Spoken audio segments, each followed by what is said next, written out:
Chapter 26. The Enchantress. Lucinda crept into Circe's room, gazing at her sleeping little sister.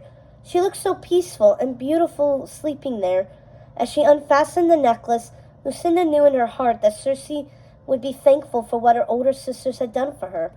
Circe opened her eyes, then blinked, trying to see which of her sisters was looking down at her with such a buggy expression on her face.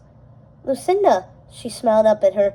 "Circe, we have something to show you, something very important. Come with me." Lucinda led her befogged sister to the other room. How it must have looked to Circe, who hadn't been privy to the evening's events. The room was lit by an extravagant number of candles, all of them white and reflecting beautifully in the many enchanted mirrors placed around the space. In the largest mirror she saw the beast.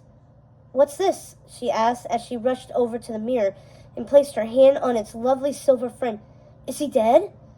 All three of her sisters were standing there, hands clasped, like eager little girls waiting for praise. Circe looked down at the scrying bowl, then back to her sisters. She felt ill, hollow, and inhuman. "You did this?" She thought she was going to be sick. They said nothing. "You killed him?" she cried. "No! It was Gaston. He killed him." Circe couldn't breathe. "With your assistance, I see," she said as she threw the scrying bowl across the room. "We thought you would be happy, Circe. We did it for you." Circe stared at her sisters in shock.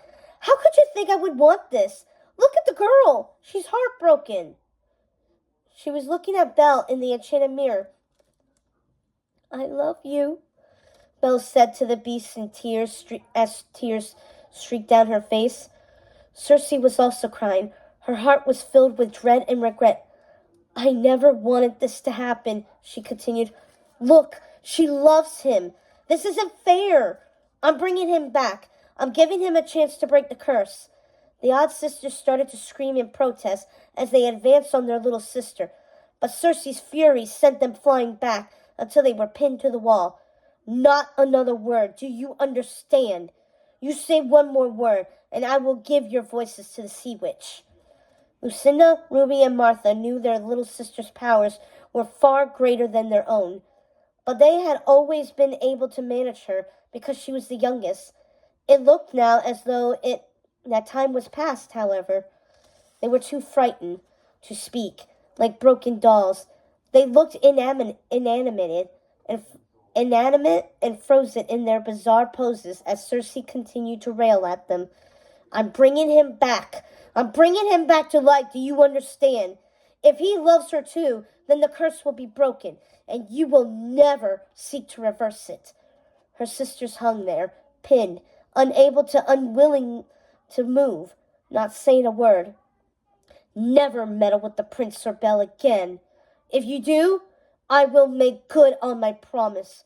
I will give your voices to Ursula, and you will never be able to use your foul magic again."